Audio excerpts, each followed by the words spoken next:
Hey guys, thank you for watching Aim for Survival. Today we're going to be testing out the new spring bug out kit, and we got a piece of gear that I really want to get familiar with, so y'all stay tuned.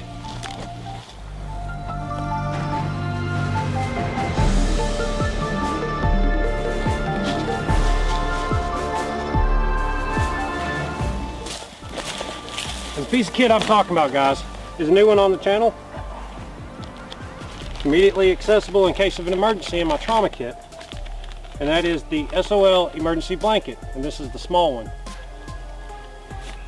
So here it is from SOL. We have a reflective space blanket. It can be used as a signaling device as well as a cover element. It is reflective. It can reflect up to 90% of your body's heat. However, it is only 4 feet by 7 feet, and that is not that big, but just enough for a lean shelter, possibly a small A-frame, again keeping low to the ground, but you will want to stay off of the ground. Let's see what we can get into with this. I do want to note that it opens similar to a pack of tuna. However, it does have a zipper seal. I think it's about ironic what comes with a Ziploc, but some things don't. Take, for example, a pack of underwear having a Ziploc bag, but cereal does not. All jokes aside, looking at this, it is very thin. I don't know if you can hear that. However, it is more durable than your typical Mylar blanket. It is very, very orange, guys. That is useful. I do want to point out a very important concept, that orange is only good seasonally. If you're in my neck of the woods, you know that the fall colors make orange unviable. At that point, blue would work very, very good. But in other times of the year, especially now, a blanket like this could come in handy. Real quick, we can sling this over ourselves and retain a lot of heat. Again, you don't want to start sweating. You can open this up. Already, guys, I can feel it warming up. That is incredible. It really is. It's not too crinkly. However, we do have some noise, but it isn't as static charged as some other cheaper Mylars are. Looking here, we can use it to make a reflective device to signal ground to overhead. And again, we can use it for color and contrast and movement. So great signaling device all day long. Okay guys, so if we are going to turn this into a shelter, we really need to contain the corners, and we're going to do this by adding a button and a loop of cordage. I have about 2.5 foot length of bank line here with just an overhand knot. We're going to make us a loop.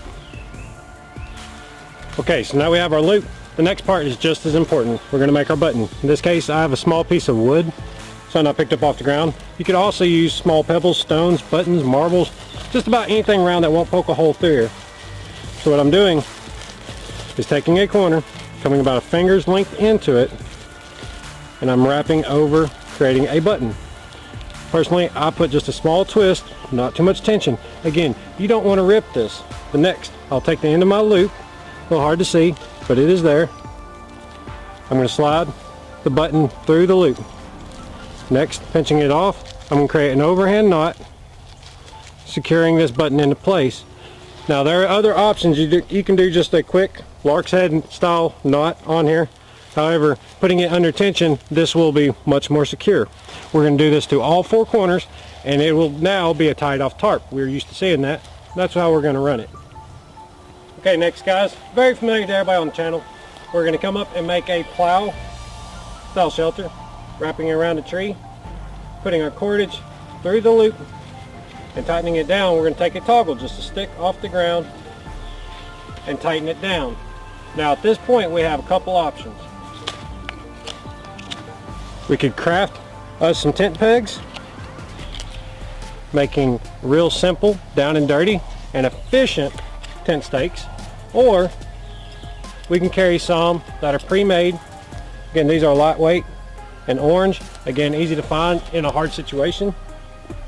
So we've toggled it off to the tree, and again we're trying to make a shelter to keep us out of the wind and rain. Now whether you're using a pre-made tent stake, you're going to want to keep tension on the pole,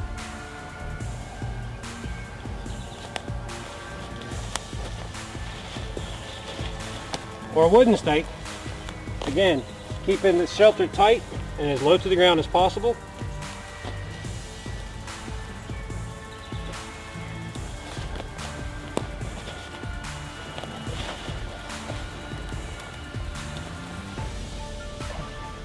we will have a very quick and improvised shelter.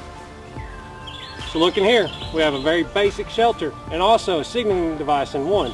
Now, this would work good with a campfire in front, although we could risk melting the Mylar. So make sure you come one step off before you light that fire. So again, this shelter works good for one person, and it is reflecting heat back to me. I can sit up and work, keeping my campfire out here. This will roll heat back to me. Looking here, you can tell it also works as a lean shelter, guys. This is one of my favorites, especially when you have a group of people, 2 or 3 of us. I can get down under here, and again with a fire in front, it definitely works out well. We've attached our buttons and outstretched it.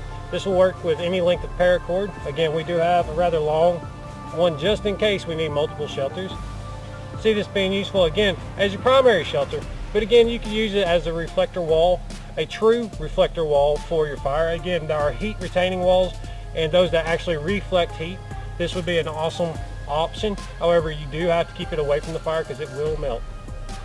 Now, something you want to keep in mind in any shelter, you're going to want a moisture barrier on the ground, possibly a debris bed of sorts, whether it's in a bag or not. You're not going to want to lay directly on the ground. A drum lighter would work great in this situation. However, if you don't have one, this itself can be a great ground sheet under a larger tarp, which we do have in our new bug out kit. Well everybody, this is Aim for Survival's review of the SOL emergency space blanket. This could definitely come in handy in many situations, whether it's camping, hiking, or an emergency survival situation. Now, first things first, it could be an immediate shelter just to keep you warm. It could be converted into a poncho style shelter, and that in itself will keep you dry.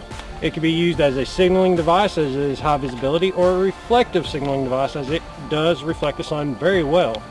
You could use this in a couple shelter configurations. Again, the size being a limit, it's only 4.5 feet wide, 7 feet long, but it's super lightweight, packs down the size of a pack of tuna. I can't tell you and stress enough how valuable that is. Again, we keep it at the front of our bug out kit for this season's training. Check the links in the description to find it and support the channel. If you haven't already, smash your like button, comment down below, subscribe, and as always, when you aim for survival, don't miss.